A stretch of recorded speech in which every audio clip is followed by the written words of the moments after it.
kuku. Pačioje antros laidos pradžioje aš jaučiu šiokią tokią moralinę pareigą paaiškinti jums vieną dalyką iš praeities. Konkrečiai vieną epizodą iš pirmosios šio sezono laidos, o dar konkrečiau iš anonso, kuris anonsavo pirmąją šio sezono laidą NKTV. Keliaukime į tą anonsą ir pažiūrėkime kontroversišką jo epizodą dabar. Sveiki gyvi! Jūs žiūrite naujo sezono pirmąją laidą Stop, tarkės. Keičiam. Vėl? Tai pusę minutės laiko. Aš nesuprantu, aš tokiam sąlygom tai dirbti yra neįmanoma visiškai. Tai va. Šiame anonse jūs matėte, kad nauja NKTV laida pasirodys 2012 metų gruodžio 4 dieną. Ir puolėte iš karto Facebook'e į įvairias diskusijas. Galbūt jie čia tai pajokavo, galbūt jie čia nesuklydo, nes nu tai kaip čia dabar po metų nesianonsuos. Taip, jūs visiškai esate teisingi dėl vieno dalyko, mes tikrai pasileidome ne 2012 metais, o dar 2011 metų gruodžio 4 dieną. Bet jūs klydote dėl to dalyko, kad mes čia neva tai pajokavome. Ne, tai buvo absoliučiai žiopla techninė klaida, kurią padarė vienas mūsų darbuotojas. Tai gera žinia yra ta, kad jis daugiau pas mus nebedirba. Va, štai taip ir įvyko. Gerai, pradėkime antrąją laidą.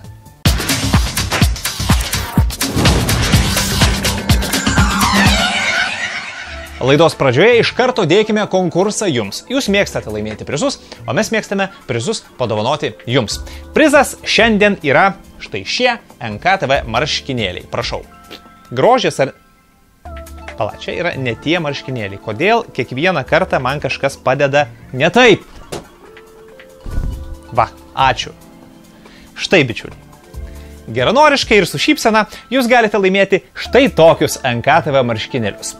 Kaip tai padaryti? Jūs dabar pat mūsų svetainėje NKTV.lt, jeigu žiūrite ten, turite maždaug šitoj vietoj paspausti mygtuką, kuris vadinasi rekomenduoju. Ir laidos nuorodą pasidalinti ant savo Facebook'o sienos. Po to, po savaitės mes pasižiūrėsime į visus pasidalinusius, į jų sąrašą ir burtų keliu išrinksime vieną žmogų, kuriam ir teiksime būtent šiuos NKTV marškinėlius. Ačiū labai, dalinkitės ir laimėkit.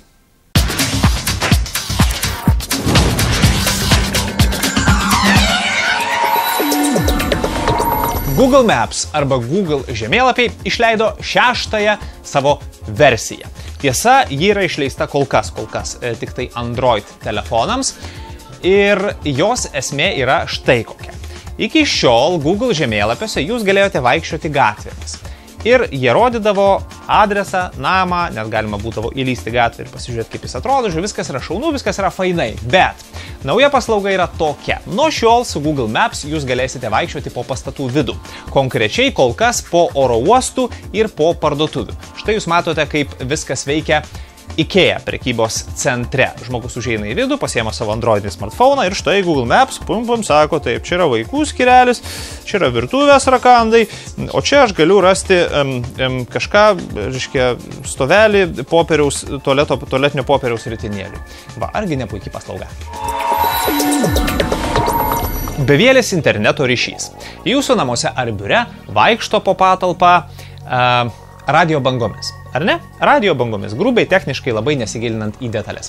Dėl to jisai nueina toli, netgi ten, kur jums jo nereikia, patenka į kaimyninį ofisą, jie gali vogti jūsų internetą ir galų gale užima radio spektro bangas, kurios yra brangios ir jų galų gale pritrūks pasaulyje, kadangi yra milijardai bangas naudojančių prietaisų. Dabar nepagalvokite, kad aš pamišau, nes pasakysiu tokį dalyką. Gali būti, kad jau netolimoje ateityje bevėlį internetą patalpose transliuos štai lemputės. Paprastos šviesos lemputės. Ir bevėlio interneto zona baigsis ten, kur matosi šviesa. Tai yra ties jūsų biuro ar ties jūsų namų siena. Paminėkite mano žodžius, pasikalbėsime po kelių metų. Pastarosius keletą metų pirmaujanti pagal pagamintų kompiuterių kiekį pasaulyje firma yra HP. Tokia niekam nežinoma nedidelė firmelė. HP kažkokia.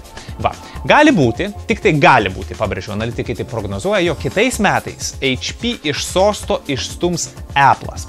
Kodėl? Nes kitais metais jie planuoja išleisti trečiąjį iPadą. Ir jeigu trečiasis iPadas bus labai gerai perkamas, jisai gali nurungti HP ir pastatyti Apple į pirmą vietą.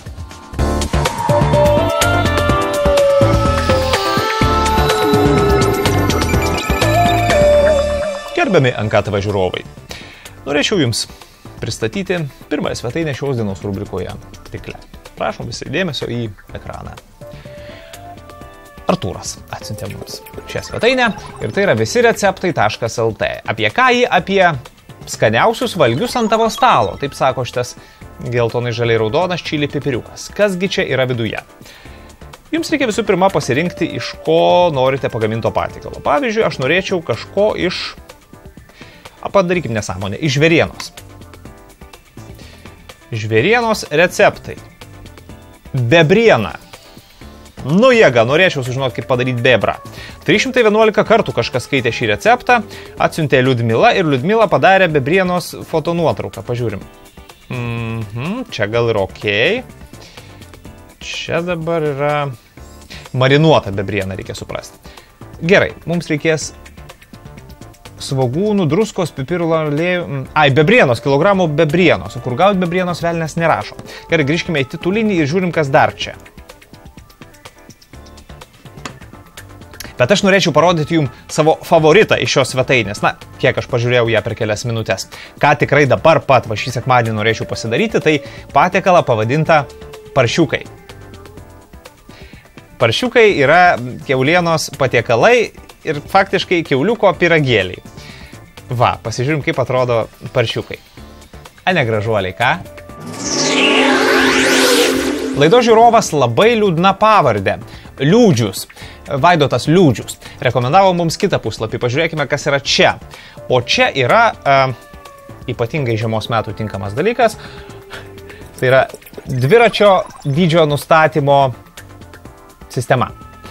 Pažiūrėkim, kaip jį veikia. Tarkim, jūs norite pirkti paprastą road bike. Kelių dviratį. Jūs esate, tarkim, vyriškis. Tarkim, jūsų ūgis yra pagal amerikonų sistemą 6 pėdos ir 3 coliai. Na, nepatingėsit, išsiversit. Oi, kam versti? Iškart yra centimetrai. Atsiprašau. Gerai, vedu savo ūgį. 1,91 cm. Kojos ilgis. Nežinau, tebūnie 91 cm, neįsivaizduoju, galit pasimatuoti. Ir spaudžiu suskaičiuoti. Prašau, atsakymas jums prieš akis. Jūsų tobulo dviračio rėmo dydis turi būti 62 cm. Spėju, kad nuvažiavus pirkti dviračio, jums šis dydis padėtų išsirinkti tinkamą produktą. Kviečiu jūs pasidalinti žiniomis. O konkrečiai, jeigu jūs internete išbrausinat kažką kieto, gero ir įdomaus ir norite, kad tai pamatytų visa Lietuva, arba visas internetas lietuviškas, užeikite į mūsų Facebooko profilį, laidos NKTV, ir ten ant sienos papaustinkit linką. Mūsų redaktoriai skanuoja akimis tą sieną ir atrenka rubrikai tinkle įdomius puslapius. Dar vienas puslapis štai jums čia. Paulius Ratkevičius yra kažkoks robotų gerbėjas, arba iš kitos pusės jis yra įkūręs šitą puslapį, nes tai yra verslas. Bet kuriuo atveju, Paulių, negaila. Mes dabar prieš jokį teliką neatsiskaitom, reklaminių procentų mokėti neturim. Jei patinka puslapis, rodom. Gerai. Roboshop.lt robotų parduotuvė. Bičiuliai, galite nusipirkti savo robotą. Velnės, jų čia yra labai daug. Aš spėjau apžiūrėti keletą žaislinių robotų. Na, va, tokie kažkokie krabai čia yra. Ir vieną mačiau labai brangų. To aš jums jį parodysiu. Va. 1400 litų kainuoja Parrot Drone. Kažkas skraidančio yra ir galite jį nusipirkti. Pažiūrim truputuką gerai, ką jis gali daryti šitas. Ai, žinau, apie ką čia kalba. Pažiūrim. Kyla nuo žemės vabalėlis ir jūs jį galite valdyti savo telefonu. Jėga, tik aš nesuprantu, kodėl jis kažkiam savartynė. Matyt, kituri neleido filmuoti. Ar kodėl čia yra. Gerai, 1400 litų už tokį produktą. Dabar eikime prie praktiškų įrenginių. Tarkim, pažiūrime vėjapjovės. Į robotus vėjapjovės. Wow. 15 000 litų, kaip tik turiu kišenį ir galvoju, kokį robotą man įsigyti. Tebūnie šitas, pažiūrim. Benzo pjūklų gamintojas Husqvarna turi ir robotą vėjapjovę. Ar yra video? Puiku. Žiūrim.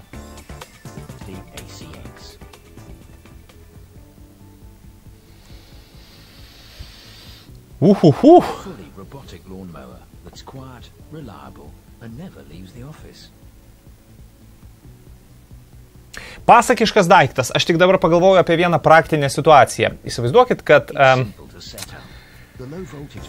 prie savo namų arba prie savo biuro turtingesnė kontora įsigyja štai tokį daiktą ir paleidžia jį ganytis. Kas nutiks per maždaug pirmąją darbo valandą? Pagalvokime.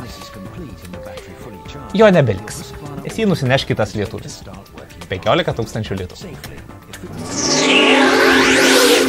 Pamišęs dėl robotų Paulius Ratkevičius atsiuntė dar vieną svetainę, kurioje jūs esat kviečiami surasti Wall-E. Wall-E'is yra robotukas iš Pixaro filmo, greičiausiai matėte, jei nepažiūrėkit, nes tikrai geras.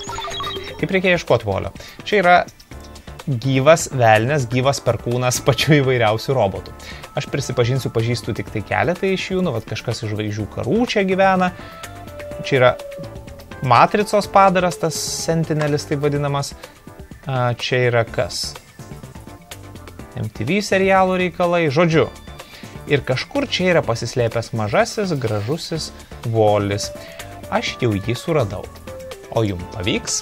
Tikiuosi, kad taip. Ieškokit Volio.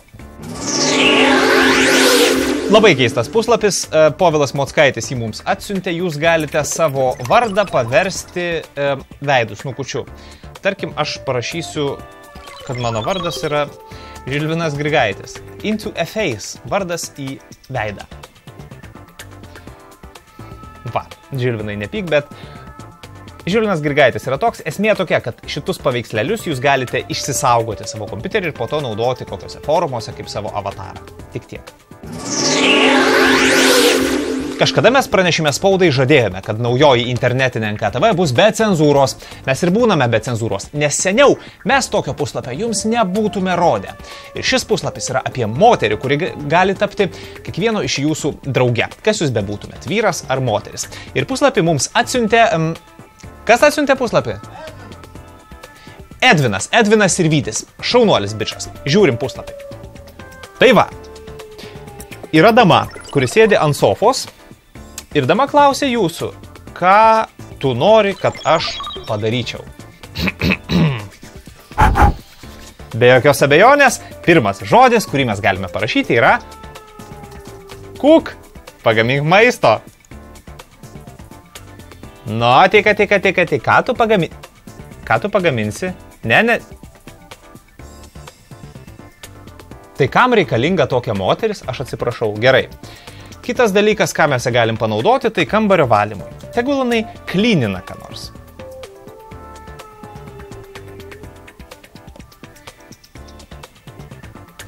Come on. Kodėl? Gerai, dabar patikrinkim. Kai dirbti jinai nenori, bet galbūt norės pramogų. Pramoga galėtų būti skaitimas. Read.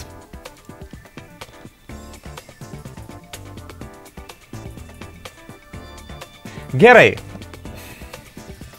Jūs visi to laukite, kadangi mes esam necenzuruoti, tai aš rašau, jei pala nematė. Strip. Kas bus, tas bus. Nebandžiau, nežinau, prisipažįstu. Tikrai nežinau. Jei ką, tai mums šakės.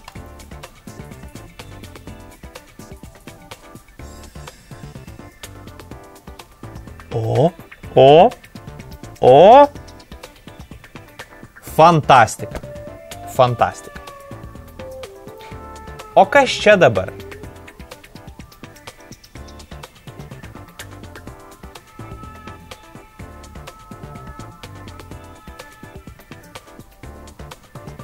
Apgavikė ir melagė. Va kas ji yra. Štai kas ji yra. Dingo. tai mielai pabrausinsim kartu ir po savaitės, bet tam reikia, kad jūs prisidėtumėt prie rubrikos kūrimo. Kaip jūs galite tai daryti? Keliaukite į mūsų Facebooko grupę, adresas ekranų apačioje, arba Facebooko paieškos langelėje, gudrieji gali tiesiog įvesti NKTV ir Facebookas, kadangi nedebilas yra, atras mūsų grupę. Va, ten ant sienos papaustinkit linkus, kuriuos radote plačiajame internete, mes peržiūrėsim ir jeigu įdomu, įtrauksime ir parodysime visam internetui. Ačiū. Kiekvienoje laidoje, net ir internetinėje, turi ateiti laikas, kuomet yra rodoma reklama ir vyksta reklaminė pauzė arba pertraukėlė. Laida NKTV yra visiškai neišimtis ir mes turime reklamos pauzę. Bet kadangi neturime reklamos, turime ją kažkuo užpildyti. Ir čia yra unikali galimybė laidos fanam, laidos žiūrovam pamatyti, ką veikia NKTV žmonės, kuomet yra rodoma reklama. Taigi, bičiuliai, apsimeskime, kad mes pristatome ir rodome jums reklamą.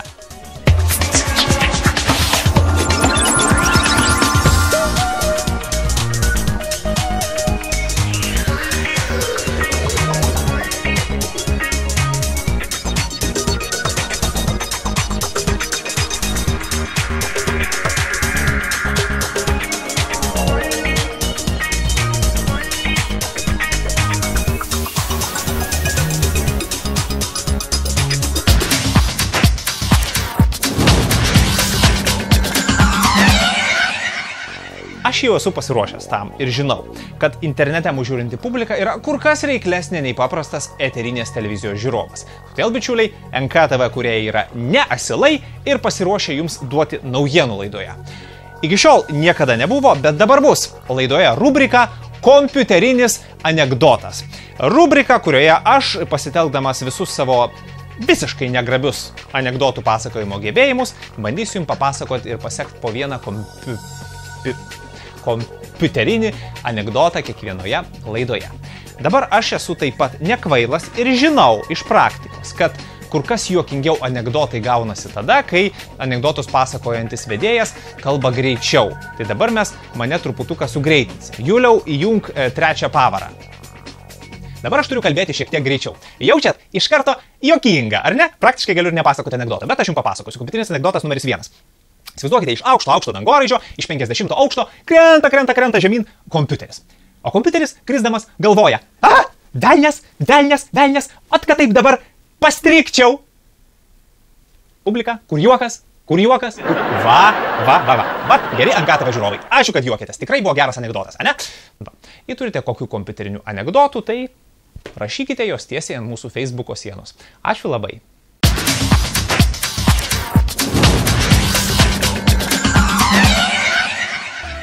Ar vis dar norite NKTV marškinėlių? Norite. Šaunu.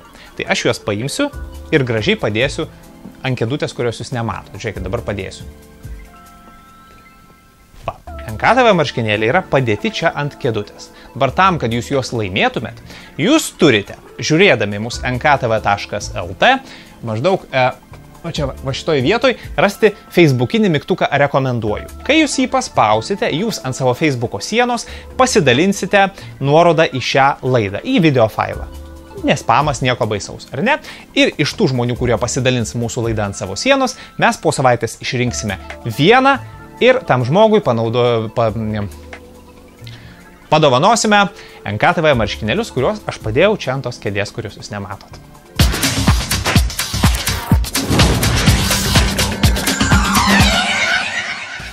NKTV žiūrovai, berniukai ir ta viena mergaitė, jūsų dėmesį į kompiuterinių žaidimų rubriką. Šią rubriką mums ruošia mūsų laidos redaktorius Martynas, kuris dėl šio laidos segmento jau praktiškai susigriovė savo šeimininį gyvenimą. Nu bet, gal jiems žaidimai svarbiau, kągi padarysi, Martynai, ačiū tau už tai. Vienas iš 2 rodomų žaidimų mano dūšiai yra labai svarbus ir aš jo labai laukiu. Įspėkite, kuris.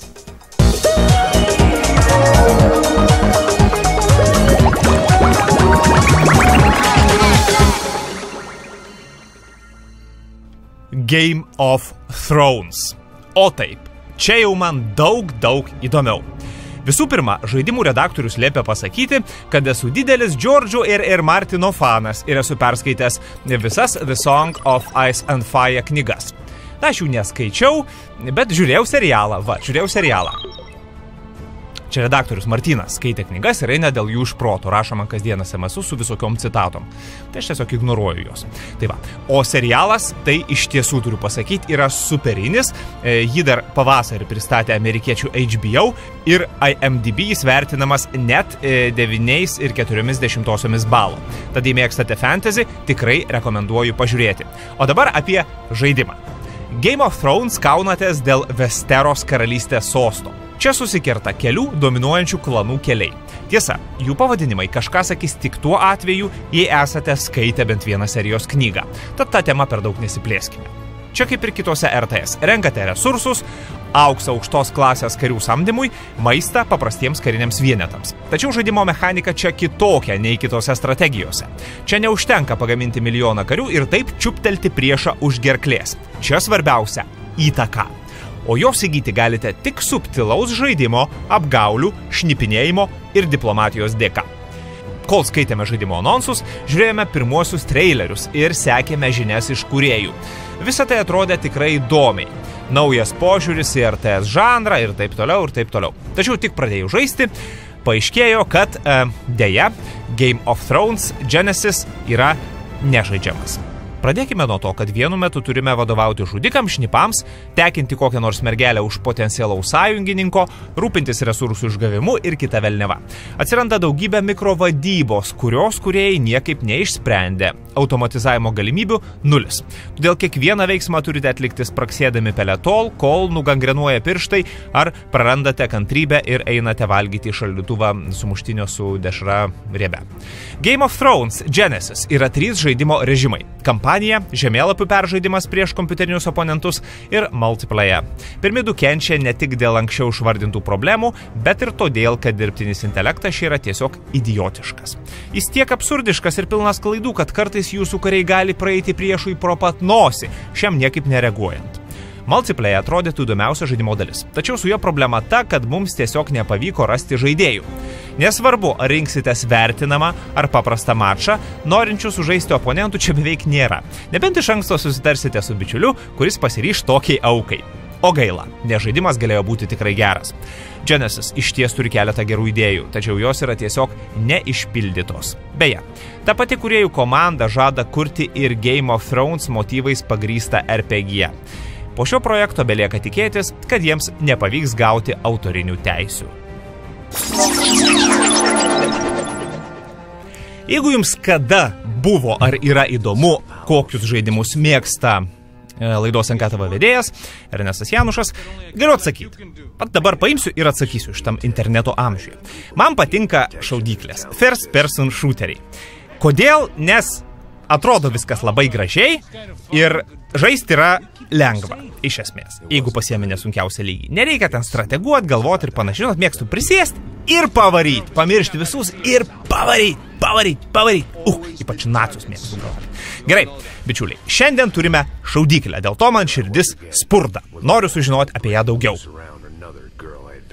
Puikiai pamenu, kaip žaidžiau pirmą Max Payne'ą, kai reikėjo dešinių pelės klavišų paspausti, sustabdyti laiką ir tada buvo galima viską daryti, lakstyti, žodžiu, buvo absoliučiai jėga. Pamenu, kad net mūsų filmavimai šiek tiek vėluodavo, nes mes su montažo režisierium Kęstučiu kaldavom Max Payne. Dabargi turime trečią Maxą ir apie jį plačiau. Žaidimo herojus niekuomet nepasižymėjo savidisciplina ar taisyklių laikymusi, ar kitomis visuomenės normas atitinkančiomis nesąmonėmis. Bet šį kartą vaikinas kiek perlenkė lazdą. Visų pirma, jis pasidarė neįtikėtinai šlykščią šukuoseną, kurią keiksnoja beveik visi žaidimo fanai, aš taip pat. Bet mes šią dalį paliekame vertinti Kęstui Rimdžiui ir galbūt Mantui Petruškevičiui. Ne apie plaukus čia dabar šnekame. Trečioji Max Payne dalis prasideda niūriai. Visų pirma, Maxas nebe faras. Antra, jam teko palikti pamėgtas New Yorko gatves ir persikelti į Braziliją, San Paulo miestą. Čia gal ir šviesu, o moteris gatvėse gražios, bet Maxui ne tas galvoje. Jis laiką leidžia pildamas į savo skrandį visokį degantį brūdą, gerdamas nuskausminamosius ir dar vėl nežino ką. Žodžiu, vyrukas ne per geriausios formos. O duonai užsidirbti tenka nugarą lenkiant privačiai saugos bendroviai. Brazilian Security, pavyzdžiui. Buvusiam farui dirbti saugos struktūrose tas pats, kas solidžiam bankininkui grįžti prie kasos langelio. Ne fontanai, žodžiu. O dar prisideda tai, kad kažkokie bandziugos pagrobė boso žmoną. Nepaisant liūdnos istorijos, atrodo, kad veiksmo čia bus daug ir smagaus. Visų pirma, galime pasveikinti vienų mėgiamą, kitų nekenčiamą bullet time režimą, kuris čia ir vėl bus. Sulėtinę laiką galėsime išvengti aplink skraidančių priešo kulkų, granatų ir visokio kito brudo. Jei pasiseks per tą patį laiką, galbūt pavyks ir surasti priedangą, bei po to, kaip reikalas, paskrudinti nevidonų padus. Maksas, kovodamas su banditais, galės pasislėpti už priedangų. Žaidime žadama nemažai video intarpų, kurių metu sužinosime, kaip toliau vystosi istorija, kaip sekasi Maksui svaigintis alkoholiu ar sutarti su kitais veikėjais. Tiesa, tai, ką matėme iki šiol, pernelyg smarkiai dvokia klišėmis. Tačiau tikėsimės, kad čia tik pavieniai elementai, kurie visumoje atrodys cool. Kol kas tiek. Dabar belieka laukti kovo 6 dienos, kuomet Maksas pradės vėl siautėti. Kaip? Pradės vėl siautėti? Nu ir tekstas. Pfu, ačiū Dievui, baigėsi. Tikiuosi, mielas Martynai, kad kitos apžvalgos tekstas tavo parašytas bus geresnis. Ačiū.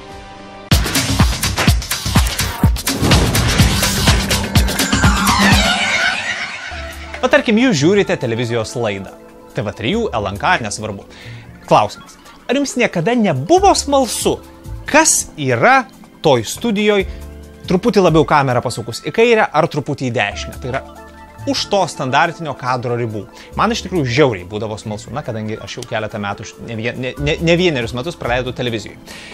Dabar, kadangi mes esam internete, mes galim padaryti tai, ko niekada nedarė ne viena televizija. Tai yra praplėsti savo studijos ribas. Rodysime jums, ko jūs nematėte, ne šitoj pusėje, ne, bet šitoj. Nes, tarkim, va dabar kadras baigėsi kažkur čia, ar ne? Kas yra va ten studijoje, jūs nežinote. O dabar, Juliau, pasuksime kamerą ir tadam! Parodysime, kas yra čia, NKTV studijoje. Plakatas. Kinofilmo Brėkštanti aušra plakatas. Aš jį čia atvilkau ir prilipdžiau prie sienos visiškai neatsitiktinai. Kodėl? Todėl, kad tai yra pats blogiausias šiemet mano matytas filmas. Kino teatre buvau ne 10 kartų, bet tokio blogo filmo aš nemačiau. Bičiuliai, nesupraskite manęs neteisingai. Aš nieko prieš neturiu vampyrų sagą. Knygos, pirmi filmai, viskas yra ok. Bet šitas yra toks blogas, jis yra toks blogas, kad aš net filmo vidury nesiryžau išeiti, nes negalėjau patikėti, kad toks blogumas yra rodomas kino ekrane. Todėl aš tvarkingai išsėdėjau daugiau negu 2 valandas ir išėjau kažkuria prasme patenkintas, nes aš atradau blogiausią šių metų filmą. Tai va, tai tiek apie galimybių praplėtimą internete. Tai baigime antrąją NKTV laidą. Internetinės eros NKTV laidą.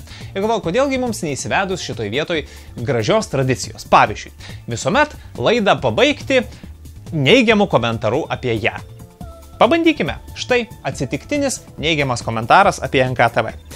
IT profesionalas rašo. Sveiki, esu IT dirbantis profesionalas. Technologijom domiuosi nuo 14, dabar man beveik 30. Bet net ir būdamas 17 metų paauglys, nesugebėjau suprasti šitų tūpų laidų. Kam jos skirtos? Liktais laidos apie IT, bet skirtos žiopliems, pardavimų, vadybininkams ir kitiems entry levelio žmogeliams, kuriems svarbiausia graži meniu, naujos kvailos galimybės, kurių nauda nulinė. Nauji praktikoje nepritaikomi pasiekimai ir atradimai. Štai tokia puikia nuomonė apie laidą NKTV. Šioje vietoje atsisveikinu su jumis. Čia buvo Ernestas Janušas ir visa NKTV chebra. Susitiksime kitą sekmadienį. Na, mes įdėsime naują laidą kitą sekmadienį. Kada jūs ją pažiūrėsite, čia jau jūsų reikalas. Bet kuriuo atveju iki.